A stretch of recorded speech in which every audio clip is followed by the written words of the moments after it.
Welcome. In front of me is a Samsung Galaxy Tab S9, and today I will show you how you can hard reset this device through settings.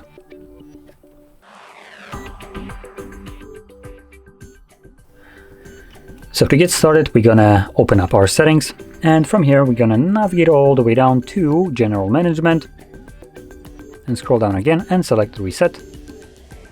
Scroll down again and select Factory Data Reset, and this will then provide you with a list of data that will be removed by this process.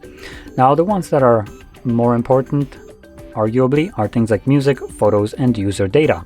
These are usually the data that you will put on the device yourself, and it's, let's call it, unique. So when you will remove it, if you didn't have a copy of it, you kind of just permanently lose it. Other things like app data, settings, system settings, accounts, and stuff like that, or applications themselves, don't really matter because you can regain all of these, either through Play Store, to downloading apps, to relogging into your accounts, and so on. So the ones that matter, like I mentioned, are the music, photos, and user data. If you have anything of this sort that you'd like to back up, do so right now before you get started. Once you have backed it up, or you maybe just don't want to, you can scroll all the way down and select Reset.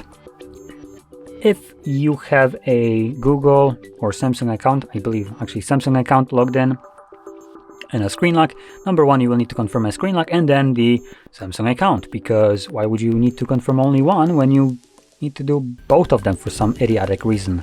Or if one is more important than the other, why not stick with the more important? Samsung and their infinite wisdom. But I don't think I have anything logged in, so it automatically allows me to delete all without needing to verify anything, because I didn't have a screen lock nor Samsung account. Once you do so, this will start factory resetting your device, and this process will take about a minute to finish up. Once it's completed, we'll be presented with Android setup screen. So I'll be back once that is visible for me.